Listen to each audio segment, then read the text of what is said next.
Hello friends, मेरा नाम doctor निशा नागपाल है और आज हम बात करेंगे कि क्या आपके भी मुंह में बार बार छाले बन जाते हैं। बार बार छालों से आपके मुंह में दर्द रहता है और वहां पर कुछ भी खाना खाते हैं तो बहुत दिक्कत होती है, जलन होती है और कई बार तो इतने छाले हो जाते हैं कि मुंह खोलने में भी दिक्कत हो जाती है। तो चलिए आज हम इसके बारे में बात करेंगे, इसके कारणों के बारे में जानेंगे और इसका इलाज और इसके घरेलू उपाय मैं आपको बताऊंगी, तो वीडियो एंड तक जरूर देखना। तो चलिए स्टार्ट करते हैं। तो छाले, जिनको हम कैंकर सोर्स और अल्सर्स भी बोलते हैं, तो ये हमारे मुंह में, हमारी गाल की अंदरूनी त्वचा पे पाया जाता है, हमारे जीभ पर, हमारे होठों की अंदरूनी त्वचा पर और हमारे होठों के कॉर्नर्स पर भी देखे जाते हैं। तो हम जान लेते हैं कि इसके कारण क्या हैं, ये क्यों होते हैं। देखिए, अगर आप बहुत मिर्च मसाला वाला खाना खाते हैं, फ्रिक्वेंटली खाते हैं, तो नंबर 1 कॉज ये हो सकता है। अगर आपकी जो पेट की क्षमता है, पचाने की क्षमता अच्छी नहीं है, पेट में कब्ज बनता है, पेट अच्छे से साफ नहीं होता है और एसिड रिफ्लक्स होता है और हमारे पेट में ब्लोटिंग मतलब फूला फूला बना रहता है, तो इसमें भी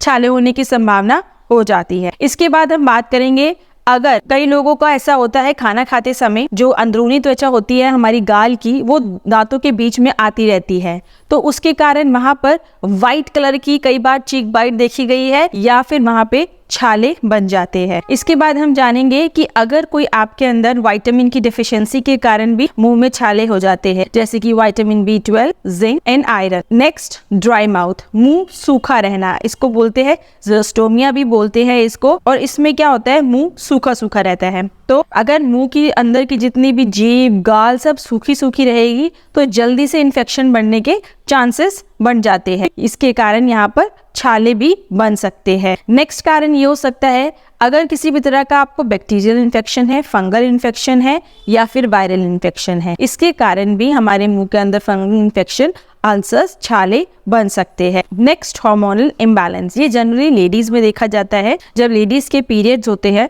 तो उस टाइम पे हार्मोनल इम्बैलेंस की वजह से मुंह में छाले देखे जाते हैं। एंड अगर आपने ऑर्थोडोंटिक वायर पहनी है, अगर आप डेंटिस्ट के पास गए हैं और दांतों में आपने तारे लगवाई है और वो वहां पर किसी एक जगह पर आपको निरंतर चुभ रही है, वहां पे इरिटेट कर रही है उस जगह में, तो वहां पर भी छाले बन सकते हैं। तो चलिए अब हम जान लेते हैं कि इसका हम क्या इलाज कर सकते हैं। तो सबसे पहले आप एक एंटी माइक्रोबियल माउथ वॉश का इस्तेमाल कर सकते हैं, जैसे हेक्साडीन एंड बीटाडीन के आप गागल्स कर सकते हैं। इसको पीना नहीं है, इनके सिर्फ कुल्ले करने हैं। ये आप ध्यान रखें, जब आप इसके गागल्स करें तो आपको इसके आधे घंटे तक कुछ नहीं खाना है। इसके बाद पेन किलर जेल्स भी आते हैं, डोलो जेल के नाम से आता है, और भी कई तरह के पेन किलर जेल्स आते हैं, आप उसको अपने अल्सर्स के ऊपर लगा सकते हैं।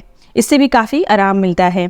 और अगर विटामिन्स की कमी है तो मल्टीविटामिन की कोई एक टैबलेट आप ले सकते हैं दिन में। और आपको ये भी ध्यान रखना है, जो नॉर्मल अल्सर्स होते हैं, छाले होते हैं, वो हमारे 5 से 6 दिन में अपने आप ठीक हो जाते हैं। अगर आपके जो मुंह के छाले हैं वो आपके 2 हफ्ते तक ठीक नहीं हो रहे हैं और वो 5 से 6 से ज़्यादा हो गए हैं और उनका साइज भी बढ़ता जा रहा है, तो आपको अपने डॉक्टर को इसको जरूर दिखाना चाहिए। और अब हम बात करेंगे कि आप घर में क्या कर सकते हैं। घर के लिए आप अपने छालों पे आइस लगा सकते हैं, बर्फ लगा सकते हैं, दूसरा गुनगुने पानी में नमक डाल के उसके कुल्ले कर सकते हैं। तो अब आपको काफी हद तक समझ में आ गया होगा कि अगर आपके मुंह में छाले हैं तो आप क्या ट्रीटमेंट कर सकते हैं। तो चलिए अब हम मिलते हैं नेक्स्ट वीडियो में। Thank you so much.